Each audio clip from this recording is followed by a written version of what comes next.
오늘 아침 나는 사과 한 쪽을 깎아 차 한 잔과 함께 먹었습니다. 창밖에는 작은 정원의 꽃이 피기 시작하고 이른 새벽 공기는 아직 서늘했습니다. 그 소박한 아침 풍경을 바라보며 나는 문득 생각했습니다. 이것이 행복이구나. 젊은 날의 나라면 이런 아침을 아무렇지 않게 흘려보냈을 겁니다. 더 큰 것, 더 화려한 것, 더 대단한 것만 찾아 달려갔을 테니까요. 그런데 이제 나는 압니다. 가장 소박한 것들 안에 가장 큰 보물이 있다는 것을. 천자문에 이런 구절이 있습니다. 과진인의 체중계강, 과일 가운데 진미는 오약과 능금이요. 채소 가운데 중요한 것은 겨자와 생강이다. 수많은 과일 중에 오약과 능금, 수많은 채소 중에 겨자와 생강, 화려하지 않지만 오래도록 사랑받아 온 것들입니다. 오늘 나는 이 네 가지에 대한 이야기를 통해 내 인생이 얼마나 닮아 있는지를 여러분과 나누고 싶습니다. 세월이 흘러야 달콤해지는 것. 오얏. 오얏은 자두를 말합니다. 자홍색으로 익은 것을 자두라 하고 청록색이나 황록색인 것을 오얏이라 한다고 합니다. 처음 한 입 베어물면 떫고 셉니다. 그런데 완전히 익으면 어떻습니까? 그렇게 달고 향기로울 수가 없습니다. 같은 나무에서 난 같은 과일인데 시간이 지나면 전혀 다른 맛이 됩니다. 노자가 오얏나무 알에서 태어나 이라는 성을 얻었다는 이야기가 있습니다. 나무 목자와 아들 자자를 합쳐 이 오얏나무의 기운을 받아 태어난 사람. 나는 그 이야기를 들으며 오얏이 단순한 과일이 아니라는 생각을 했습니다. 오얏은 세월의 철학을 담고 있는 과일입니다. 나는 30살 때 이 세상이 너무 억울했습니다. 왜 나만 이렇게 힘드냐고, 왜 세상이 나를 알아주지 않느냐고 40대에는 분노로 살았습니다. 직장에서, 가정에서, 사회에서 치이면서 그 모든 것들이 분해서 이를 갈며 살았던 기억이 납니다. 50대에는 체념이 왔습니다. 그냥 이렇게 사는 거지 뭐. 다들 이렇게 사는 거겠지. 어쩌면 그때가 가장 힘든 시간이었는지도 모릅니다.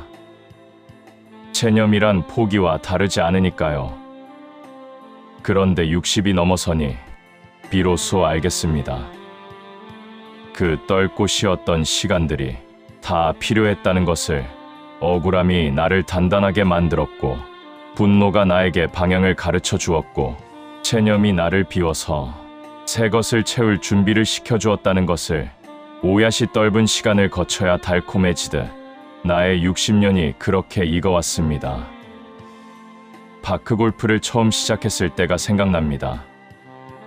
처음엔 왜 일이 안 되는지, 왜 일이 어렵고 창피한지, 오비가 나면 얼굴이 화끈거렸고 동반자들 앞에서 실수할까봐 긴장했습니다. 그런데 지금은 어떻습니까? 오비가 나도 웃을 수 있습니다. 못 치는 날도 코스 위에 있다는 것 자체가 감사합니다. 그 여유가, 그 달콤함이 오얏처럼 세월이 지나서야 생겼습니다. 이제는 손자들에게 그 달콤한 지혜를 나누어 줄 차례입니다. 얘야, 지금 힘든 건 내가 아직 덜 익어서가 아니라 익어가는 중인 거야. 그 말 한마디를 해줄 수 있는 사람이 나이고, 그것이 오얏처럼 익어온 나의 지혜입니다. 소박하지만 꾸준한 것의 힘. 능금. 다음은 능금, 즉 사과 이야기입니다. 하루 사과 한 개면 의사 양반 굶어 죽는다. An apple a day keeps the doctor away. 이 영국 속담을 처음 들었을 때 나는 솔직히 코웃음을 쳤습니다. 무슨 사과 하나가 그리 대단하냐. 그런데 이제는 알겠습니다. 이 말의 핵심은 사과가 아닙니다. 매일이라는 두 글자입니다. 사과를 챙겨 먹는 건강한 생활 습관이 결국 병원 갈 일을 줄여준다는 상징적인 의미로 매일 아침 사과 한쪽을 깎아서 차와 함께 먹는 그 소소한 일상, 그것이 쌓이면 건강이 되고 습관이 되고 삶이 됩니다. 복잡하고 비싼 보약보다 이런 단순한 것들이 더 나을 때가 있습니다. 나는 요즘 아주 단순한 리듬으로 삽니다. 매일 같은 시간에 일어납니다. 매일 같은 시간에 파크 골프 코스에 나옵니다. 매일 같은 시간에 잠자리에 듭니다. 젊은 날이었다면 이런 반복이 지루하다고 느꼈을 겁니다. 그런데 지금은 이 리듬이 얼마나 소중한지 모릅니다. 이 단순한 반복이 나를 지켜주고 나를 건강하게 만들어줍니다. 파크 골프도 그렇지 않습니까? 매일 코스에 나오는 것, 화려한 기술보다, 비싼 장비보다 매일 꾸준히 걷고 스윙하고 동반자와 인사 나누는 것, 그 능금 같은 꾸준함이 진짜 실력을 만들고 진짜 건강을 만들고 진짜 행복을 만듭니다. 그리고 사과에는 또 다른 지혜가 있습니다. 사과는 껍질째 먹어야 더 좋다고 합니다. 겉이 좀 못생겨도 흠집이 좀 있어도 그 껍질 안에 더 많은 영양이 들어 있습니다. 우리 인생도 그렇습니다. 매끄럽지 않아도 완벽하지 않아도 그 울퉁불퉁한 시간들 안에 더 깊은 맛이 들어 있습니다. 홀인원이 아니면 어때요? 오비가 나면 어때요? 오늘도 동반자들과 수다 떨며 18호를 걸었으면 그것으로 충분합니다. 능금처럼 소박하지만 알차게 작은 것 안에 담긴 큰 세상, 겨자. 이제 겨자 이야기를 해보겠습니다. 겨자 씨를 보신 적 있으십니까? 아주 작습니다. 손가락으로 짚기도 어려울 정도로 작습니다. 그런데 불경에서는 이렇게 말합니다. 계자 하나에도 삼천대천 세계가 들어있다고. 아무리 작은 것이라도 그 안에 큰 세상이 담겨 있다는 뜻입니다. 나는 이 구절을 읽으며 지난 시간들을 돌아보았습니다. 젊었을 때 나는 큰 것만 쫓았습니다. 큰 성공, 큰 돈, 큰 명예, 작은 것들은 눈에 들어오지도 않았습니다. 아내가 아침에 건네는 밥 먹어요 한마디, 아이들이 현관에서 외치는 아빠 왔다 하는 소리, 동네 어른이 오늘 얼굴이 좋아 보이네 하는 말 한마디, 그런 것들을 나는 당연하게 여기며 흘려보냈습니다. 이제는 압니다. 그것들이 전부였다는 것을. 안녕하세요 하며 건네는 인사 한마디, 오늘 날씨 참 좋네요 하는 말 한마디, 어디 가세요 하며 웃어주는 그 순간, 이 겨자씨 같은 작은 것들이 하루를 얼마나 따뜻하게 만드는지 이제야 온몸으로 느낍니다. 파크 골프 코스에서도 그렇습니다.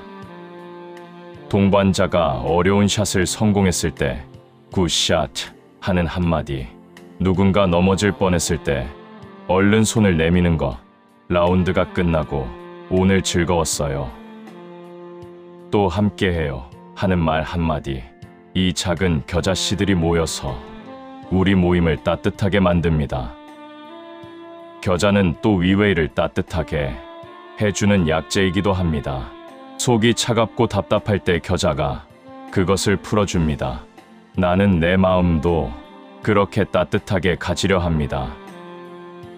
내 마음이 따뜻하면 만나는 사람들이 편해합니다. 내 마음이 따뜻하면 코스가 즐거워집니다. 내 마음이 따뜻하면 하루가 달라집니다. 작은 친절이, 작은 웃음이, 작은 배려가 세상에서 가장 큰 힘이라는 것을 나는 이제 겨자씨를 통해 압니다. 주인공이 되려 하지 않는 지혜, 생강. 마지막으로 생강 이야기입니다. 생강은 정말 고마운 채소입니다. 감기 기운이 있을 때 생강차 한 잔이면 금세 몸이 따뜻해집니다. 음식에 비린내가 날 때 생강 조금이면 깔끔하게 없애줍니다. 동의보감에서도 생강은 몸의 냉증을 없애고 소화를 돕고 구토를 먹게 한다고 했습니다. 그런데 생강의 가장 위대한 점이 무엇인지 아십니까? 자기가 주인공이 되려 하지 않는다는 것입니다. 생강은 생선 요리에 들어가 비린내를 없애줍니다. 고기 요리에 들어가 잡내를 제거해줍니다. 김치에 들어가 깊은 맛을 만들어줍니다. 그런데 정작 생강 자신이 주인공인 요리는 거의 없습니다. 늘 다른 재료들이 빛날 수 있도록 뒤에서 받쳐줍니다. 탁한 것을 없애주고 좋은 것을 살려주고 자신은 조용히 그 자리를 지킵니다. 나는 그런 사람이 되고 싶습니다. 젊은 날 나는 내가 주인공이 되고 싶었습니다. 인정받고 싶었고 칭찬받고 싶었고 주목받고 싶었습니다. 그런데 이제 돌아보면 내 삶에서 진짜 기억에 남는 사람들은 따로 있었습니다.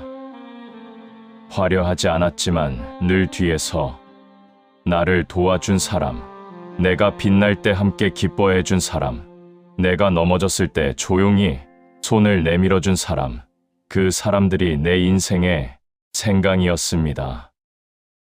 나도 이제 그런 생강이 되려고 합니다.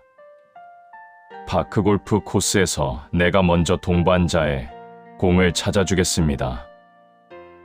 내가 먼저 코스를 정리하겠습니다. 동반자가 좋은 샷을 쳤을 때 진심으로 박수 쳐주겠습니다. 내가 주인공이 아니어도 괜찮습니다. 동반자가 웃으면 그것이 나의 기쁨입니다. 그리고 생강처럼 내 마음에 탁한 것들도 내보내고 싶습니다. 원망, 시기, 분노, 그동안 마음 한켠에 쌓아온 앙금들, 누군가에게 서운했던 것들, 억울했던 것들, 후회스러웠던 것들, 생강이 몸에 찬 기운을 몰아내듯 나는 그것들을 하나하나 털어내고 따뜻한 마음만 남기고 싶습니다. 과진인의 체중계강, 이 구절이 나에게 던지는 또 하나의 지혜가 있습니다. 그것은 바로 선택과 집중입니다. 과일이 수없이 많아도 진짜 소중한 것은 오약과 능금이고, 채소가 수없이 많아도 진짜 중요한 것은 겨자와 생강이듯 내 삶에서도 진짜 중요한 것이 무엇인지를 이제야 알겠습니다. 첫째, 건강이 최고의 재산입니다. 돈이 아무리 많아도 아프면 소용없다는 걸 이제는 머리가 아니라 몸으로 압니다. 매일 파크골프 코스를 걷는 것, 사과 한 쪽을 챙겨 먹는 것, 생강차 한 잔을 마시는 것, 이것이 내가 나에게 줄 수 있는 가장 큰 선물입니다. 둘째, 가족과의 시간이 최고의 선물입니다. 바쁘다는 핑계로 놓쳤던 그 시간들이 얼마나 아까운지 이제는 압니다. 회의 한 번, 야근 한 번이 아니라 밥 한 끼 같이 먹는 것, 전화 한 통 하는 것, 그 능금 같은 소박한 시간들이 진짜 보물이었습니다. 셋째, 마음의 평안이 최고의 성취입니다. 남들에게 보이기 위한 성공이 아니라 내 마음이 편안한 것이 더 중요하다는 것을 알았습니다. 파크골프 코스에서 스코어보다 함께 웃는 것이 더 소중하듯 인생에서도 화려한 결과보다 평온한 과정이 더 귀합니다. 오늘도 감사한 마음으로 오늘 아침에도 생강차 한 잔을 마셨습니다. 따뜻한 차를 마시며 창밖을 바라보니 작은 정원에 꽃이 피기 시작하고 있었습니다. 또 한 해가 시작되는 것이지요. 나는 그 작은 꽃 앞에서 생각했습니다. 인생이란 결국 이런 소박한 것들 속에서 진짜 보물을 찾아가는 여행이었구나. 오야처럼 나는 떨고 쉬었던 시간들을 지나 이제 달콤하게 익어가겠습니다. 그 지혜를 주변 사람들과 나누겠습니다. 능금처럼 화려하지 않아도 매일 꾸준히 소박하고 알찬 하루를 살겠습니다. 반복되는 일상 속에서 감사를 찾겠습니다. 겨자처럼 작은 인사 한마디, 작은 미소 하나를 소중히 여기겠습니다. 계자 하나에 삼천대천 세계가 담겨 있듯 내 작은 친절이 누군가의 큰 세상이 될 수 있음을 믿겠습니다. 생강처럼 내가 주인공이 되려 하지 않겠습니다. 다른 사람들이 더 빛날 수 있도록 뒤에서 받쳐주겠습니다. 내 마음에 차갑고 탁한 것들을 하나씩 내보내고 따뜻한 마음만 남기겠습니다. 오약과 능금, 겨자와 생강, 이 소박한 것들이 우리에게 전해주는 지혜처럼 작은 것에서 큰 기쁨을 찾으시고 소박한 일상에서 진정한 행복을 느끼시길 바랍니다. 오늘도 내일도 감사한 마음으로 코스 위를 걷겠습니다. 시청해 주셔서 감사합니다.